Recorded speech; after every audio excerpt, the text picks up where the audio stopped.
Boy, am I gonna feel like Mr. Rogers doing this one.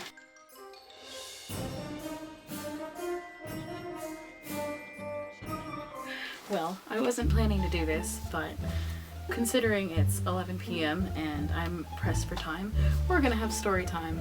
So today I'm going to read to you the book version, yes, you heard it, of Home Alone. Home Alone is probably one of my most favorite Christmas stories because poor Kevin McAllister gets left at home on Christmas holiday while his family takes off and has a blast. Now that's rude, don't you think? I mean, I get with all the kids that are in the house, it's easy to lose track, but by gosh, you've had the kid for how long? What, 11 years? 10? 9? However long?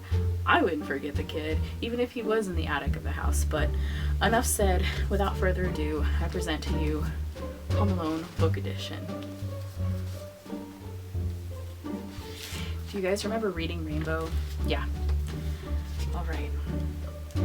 'Twas 3 nights before Christmas, and the McAllister family was getting ready to leave for vacation. Everyone was so busy packing.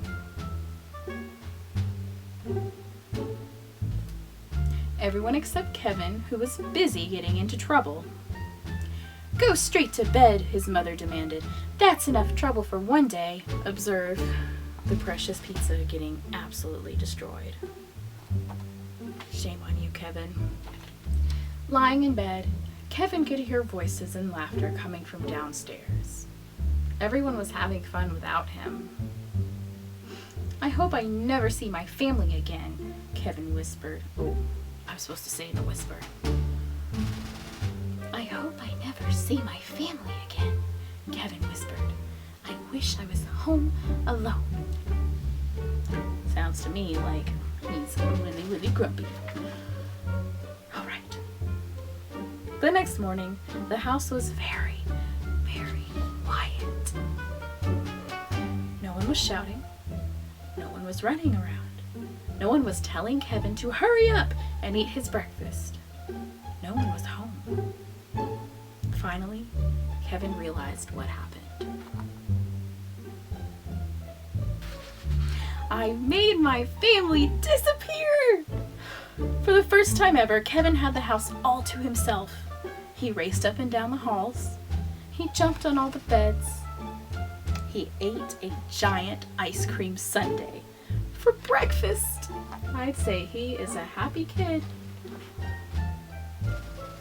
After watching hours of television, he searched through his brother's private stuff, and he rode a toboggan down a giant mountain. Ah! He even tried his father's aftershave lotion. This was not a good idea. It stings. But sometimes it was scary to be all alone. Kevin was especially afraid of his next-door neighbor. Old Man Marley was the scariest person who lived on their block. And that night, Kevin heard whispers outside the living room window. Burglars were snooping around his house. Preying on a young kid like that.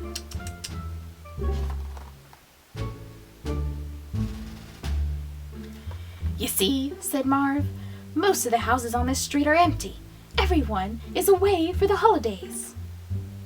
"Perfect," Harry said. "We'll come back tomorrow night and steal everything." Kevin was so scared. He dialed 911, but the telephone didn't work. The wires had been damaged in the snowstorm.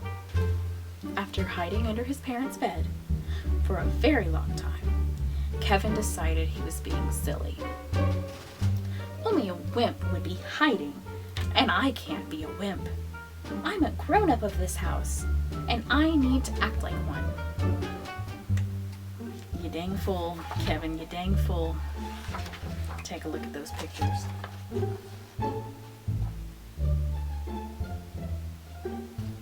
The next day was Christmas Eve, and Kevin had plenty of grown-up work to do. He walked around the grocery store and bought food. He put his clothes in the washing machine.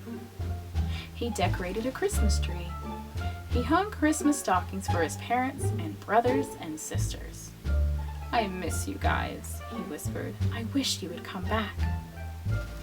Poor Kevin, all alone. Kevin's family always went to church on Christmas Eve, so that's what Kevin did too.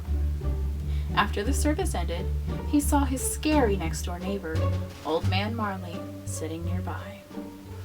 "You don't have to be afraid," Mr. Marley said. "The kids in the neighborhood have lots of spooky stories about me, but they're not true." After they talked for a while, Kevin realized that Mr. Marley was in fact a very nice man. "Are you visiting anyone for Christmas?" Kevin asked. "No," Mr. Marley said. "I miss my family, and I'd like to see them, but my son and I are fighting."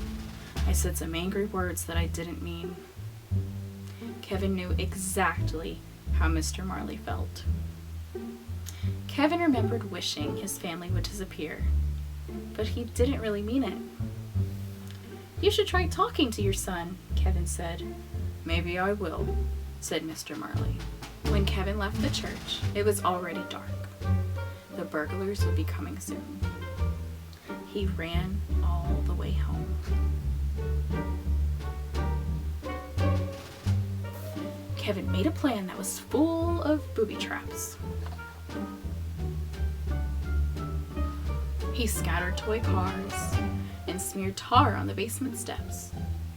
He made big piles of feathers and hid sharp ornaments under the windowsill. I like the way this kid thinks. He sprayed water on the front steps and tied paint cans to ropes.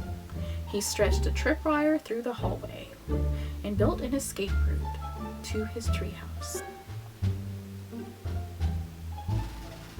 At 9 o'clock, Marv and Harry returned to the McAllisters' house, ready to steal everything inside. They didn't know that Kevin had sprayed water all over the steps, or that the water had frozen into slick, slippery ice.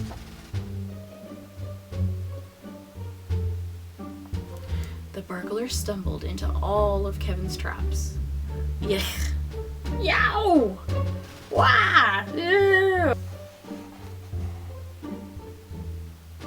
That wouldn't be very fun. Marv and Harry slipped on the toy cars and were knocked over by paint cans. Kevin escaped through the bedroom window and ran next door to his neighbor's house. Unfortunately, Marv and Harry were close behind. "Now we've got you, kid," Harry said. Mr. Marley arrived just in time. Whack, whack! He bonked the burglars with his snow shovel and called the police. Then he brought Kevin home. That night, Kevin left a note for Santa Claus, along with some milk and cookies. He couldn't wait for Christmas morning.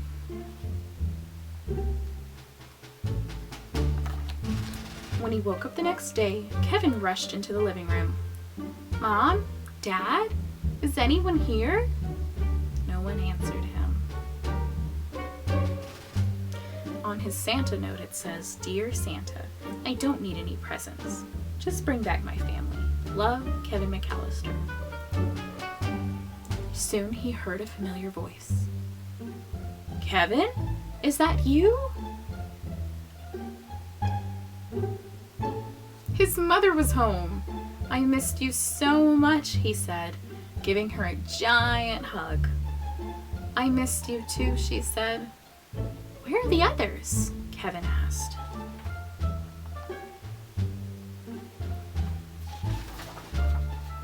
The front door flew open and there they were, his father, his brothers, and sisters. Everybody was home at last. "Are you okay?" his father asked. "I'm just happy you're all back," Kevin McAllister said. "Merry Christmas." How sweet. The end. That's a fun story. I'm really happy that they turned it into a book. When I saw that in Barnes & Noble last year, I freaked. And recently I saw on Amazon there is the second one. on book, along with many other famous Christmas classics and some other books as well, such as Die Hard. Die Hard is in a book now, so is Home Alone 2, as I said, and Karate Kid and Back to the Future. So if you like story time, let me know. This one wasn't perfect.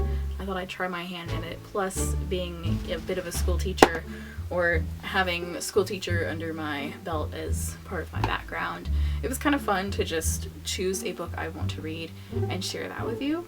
So let me know what you think, and you can find this book anywhere. I'm not being sponsored. I just really love Home Alone. So yeah, alright, well, see you in the next video. Creep it real, y'all. Creep it real. Also, let me know if you like the spooky meshed with the Christmas. They're two different backgrounds, so yeah. Also, this is from Salem, Massachusetts, so you gotta keep the spooky alive. Also, this is, yeah. Alright, see y'all.